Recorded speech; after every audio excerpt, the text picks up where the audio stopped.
மக்கள் அனைவரும் விரும்பிய முதல்வராக அண்ணன் விஜய் அவர்கள் இருக்கிறார். எல்லா மாவட்டத்திலும் ஒரு விஷயம் நடக்கும். புது அரசு வந்தா திமுக வந்தாலும் ஒரு விஷயம் நடக்கும், அதிமுக வந்தா ஒரு விஷயம் நடக்கும். ஆனா தூத்துக்குடியில் எப்பயுமே காமன் என்ன தெரியுமா? யாரு வந்தாலும் மக்களுக்கு தொந்தரவு தான். திமுக வந்தா என்ன பண்ணுவாங்க? சகோதரி கீதா ஜீவன் அவர்களும் அனிதா ராதாகிருஷ்ணனும் பங்கு பிரிச்சு மக்கள்கிட்ட போய் கொள்ளையடிக்கிற வேலையை பண்ணுவாங்க. எந்த பக்கம் இருந்தாலும் குவாரி யாரு அது அண்ணாரு, இந்த பக்கம் இந்த குவாரி யாரு இது அக்காது, இப்படி பிரிச்சு வச்சு. அதிமுக வந்து அதுக்கு ஒரு 3 பேர் இருக்காங்க. இப்ப 3 பேரா 4 பேரா 5 பேரான்னு தெரியல, இல்ல 7 பேரான்னு தெரியல. இப்படி இருந்த தூத்துக்குடியில இப்பொழுது நம்ம சார்பாக 2 அமைச்சர்கள் இருக்கிறார். சத்தம் இல்லாம வளர்ச்சி பணிகள் மட்டும் நடந்துட்டு இருக்கு. இருக்கிற நிர்வாகிகள் அனைவரும் மக்கள் நல திட்டங்களை மக்களுக்கு தேவையான பயனாளிகளை வழங்கிட்டு இருக்காங்க. இப்படி சத்தம் இல்லாம ஆட்சிக்கு வந்து இன்னும் மக்களுக்கு தேவையான திட்டங்களை கொண்டு வருவது நம்மளை தமிழகத்துக்கு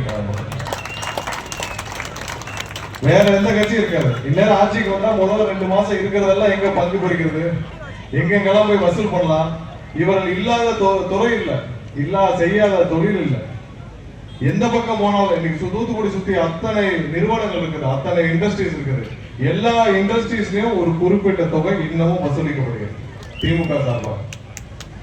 எல்லா தொழில் நிறுவனங்களையும் இன்னைக்கு கான்ட்ராக்ட் எம்ப்ளாயா இருக்கட்டும், உள்ள இருக்கிற கான்ட்ராக்ட் வேலையா இருக்கட்டும், இல்ல அனைத்தும் கீதா ஜீவன் அவர்களுக்கு தெரியாமல் எதுவும் நடப்பதில்லை, அவங்களுக்கு செய்யாமல் எதுவும் செய்யறதில்லை. இதுதான் இன்னைக்கு தூத்துக்குடியில விதிக்கப்படாத ஒரு விதி. இனிமேல் அது அனைத்தும் மாறும்.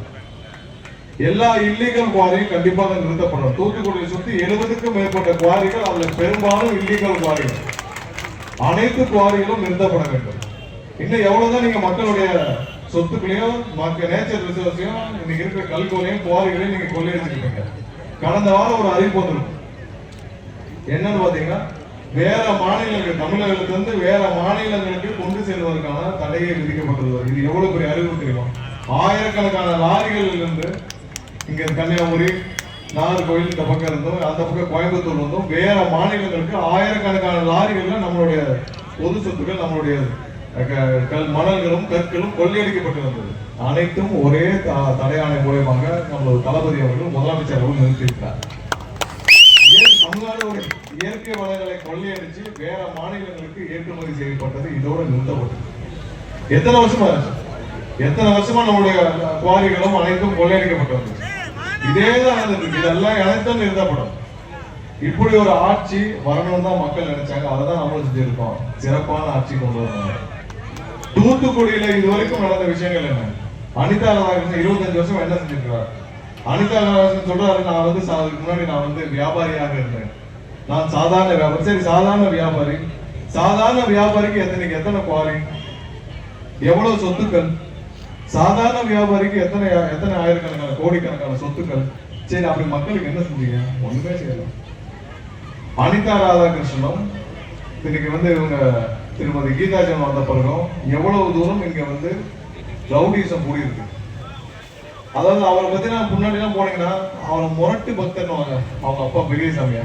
எத்தனை பேர் இன்னைக்கு இருக்கிற தலைமுறையில எல்லாருக்கும் தெரியும் தெரியல. அந்த முரட்டு பக்தருக்கு ஒரு பேக்ரவுண்ட் என்னன்னா ஒண்ணும் இல்ல. கருணாநிதி வந்து திருச்செந்தூர்ல இருந்து நடைப்பயணம் போறாரு. அவர் ஒரு ஸ்டேஜ் போல நடக்க முடியாம முடிஞ்சவரை தூக்கிட்டு போனாரு கொஞ்சம் தூரம். சோ அப்ப இருந்து முரட்டு பக்தர் ஆயிட்டார். அதனுடைய விளைவு